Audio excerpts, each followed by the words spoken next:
ಒಳ್ಳೆ ಬಟ್ಟೆ ಹಾಕಬೇಕು ಮಗಳು ಅಂತ ಅಮ್ಮ ಖುಷಿ ಪಡ್ತಾಳೆ.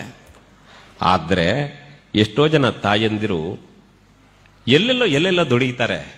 ನಾವಿವತ್ತು ಹೋಟೆಲಿಗೆ ಹೋದ್ರೂ ಕೂಡ ಎಲ್ಲೋ ತಟ್ಟೆ ತೆಗಿತಾಳಲ್ಲ, ತಟ್ಟೆ ತೆಗೆದು ತೊಳೆದಿಟ್ಟು ಬರ್ತಾಳಲ್ಲ, ಅಂತವರಿಗೆ ನಾವು ದುಡ್ಡು ಕೊಟ್ಟು ಬಂದಿರ್ತೇವೆ. ಯಾಕೆ ಗೊತ್ತಾ?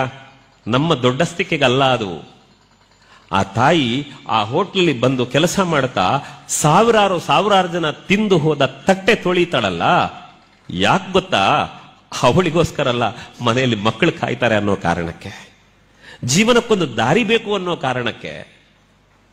ತನಗಿಲ್ದಿದ್ರೇನು ತನ್ನ ಹರದ ಬಟ್ಟೆಯನ್ನು ಮುಚ್ಚಿಕೊಂಡು ತನ್ನ ಮಗಳಿಗೆ ಒಳ್ಳೆ ಬಟ್ಟೆ ಕೊಡಬೇಕು ಅಂತ ವರ್ಷಕ್ಕೆ 1 ಗ್ರಾಮ್ 2 ಗ್ರಾಮ್ ಚಿನ್ನ ತೆಗೆದೋಡರಿದ್ದಾರೆ.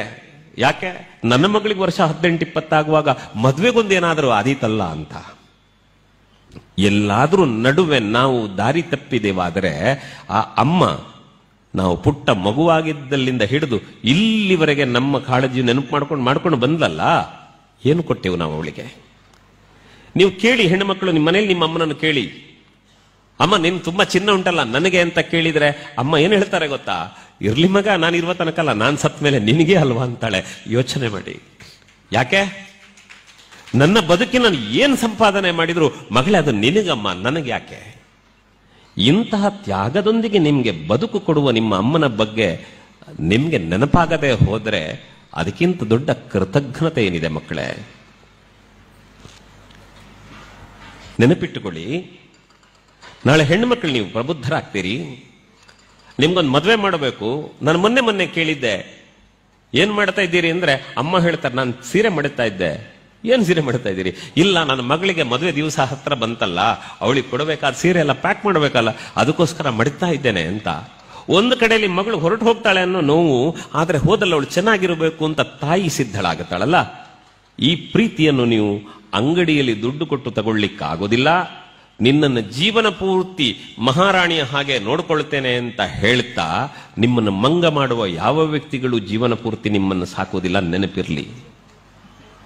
ನೆನಪಿರ್ಲಿ. ಹಾಗಾಗಿ ಅಮ್ಮನ ತ್ಯಾಗದ ಬಗೆಗೆ ನಿಮ್ಗೆ ಯಾವತ್ತೂ ವಿಸ್ಮೃತಿ ಬರಬಾರದು.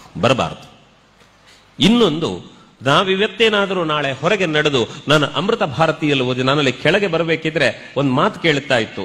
ನಮ್ಮ ಅಮೃತ ಭಾರತೀಯ ಸ್ಟೂಡೆಂಟ್ ಅನ್ನೋ ಕಾರಣಕ್ಕೆ ಏನೋ ಗೌರವ ಸಿಕ್ತು ಅಂತ ಏನೋ ಒಂದು ಬಗ್ಗೆ ಇಲ್ಲಿ ಮಾತನಾಡ್ತಾ ಇದ್ರು, ಕೇಳ್ತಾ ಇದ್ದೆ. ನಾಳೆ ನೀವು ಅಮೃತ ಭಾರತೀಯ ವಿದ್ಯಾರ್ಥಿಗಳು ಅನ್ನೋ ಕಾರಣಕ್ಕೆ ನಿಮಗೆ ಗೌರವ ಸಿಗುವುದಾದರೆ ಅದೇ ಹರದ ಬನಿಯನ್ ಹಾಕೊಂಡು ಯಾರ್ಯಾರ ಮನೆ ಅಂಗಳದಲ್ಲಿ ಬೆವರು ಸುರಿಸಿ ದುಡಿದು 10 ರೂಪಾಯಿಯನ್ನು ಹುದುಗಿಸಿಟ್ಟು ನಿಮ್ಗೆ ಬಟ್ಟೆ ತಂದು ಕೊಟ್ಟ ಅಪ್ಪ ಕಾರಣ ಅನ್ನೋದು ನಿಮ್ಗೆ ನೆನಪಿರಬೇಕು.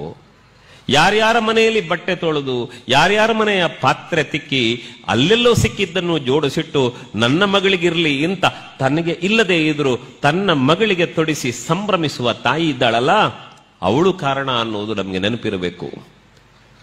ಮತ್ತೆ ಜೀವನದಲ್ಲಿ ಯಾವತ್ತೂ ಕೂಡ ನೀವು ಬೆಳೆದು ನಿಂತಾಗ, ಈ ಕಡೆ ಗಂಡು ಮಕ್ಕಳು ಅನೇಕರಿದ್ದೀರಿ, ನೆನಪಿಟ್ಟುಕೊಳ್ಳಿ ಹುಡುಗರೆ, ಯಾವತ್ತೂ ಕೂಡ ನಮ್ಮಪ್ಪ ನನಗೇನು ಮಾಡಿಟ್ಟಿದ್ದಾನೆ ಅಂತ ಯಾವ ಕಾಲಕ್ಕೂ ಕೇಳಬೇಡಿ. ಯಾಕೆ ಗೊತ್ತಾ? ಒಂದು ವೇಳೆ ನಾವು ಸಣ್ಣ ಮಕ್ಕಳಾಗಿದ್ದಾಗ ಏಕಾಏಕಿ ರಾತ್ರಿ ಸಿಕ್ಕಾಬಟ್ಟೆ ಅಳತೆ ಹುಷಾರಿಲ್ಲ ಅಂತ ಅಳ್ತಾ ಇರಬೇಕಿದ್ರೆ ಈ ದರಿದ್ರ ಯಾಕಾದ್ರೂ ಹುಟ್ಟು ಬಿಡುತ್ತೋ ಅಂತ ನಮ್ಮ ಅಮ್ಮ ನಮ್ಮನ್ನು ಕೊಲ್ತಿದ್ರೆ, ಇಲ್ಲ ಅಮ್ಮ ಎಲ್ಲೋ ಸಂಬಂಧದಲ್ಲಿ ಹೊರಟಿರ್ತಾಳೆ, ಅವಳ ಮೈ ಮೇಲೆ ಮಲಮೂತ್ರ ವಿಸರ್ಜನೆ ಮಾಡಿ ಬಿಟ್ರೆ ಇದೆಲ್ಲೋ ಹಾಳು ಮಾಡಿಬಿಡುತ್ತು ಅನ್ನೋ ಕಾರಣಕ್ಕೆ ನಮ್ಮ ಅಪ್ಪ ಕೊಲ್ತಿದ್ರೆ ಇವತ್ತು ನಾವಿರ್ತಿರ್ಲಿಲ್ಲ. ನಮಗೆ ಬದುಕು ಕೊಟ್ಟದು ಅಪ್ಪ ಅಮ್ಮ ಅಂತ ನೆನಪು ಮಾಡಿಕೊಳ್ಳಿ. ಬದುಕು ಕೊಟ್ಟವರ ಅಪ್ಪ ಅಮ್ಮ ಅನ್ನೋದು ನೆನಪಿರ್ಲಿ.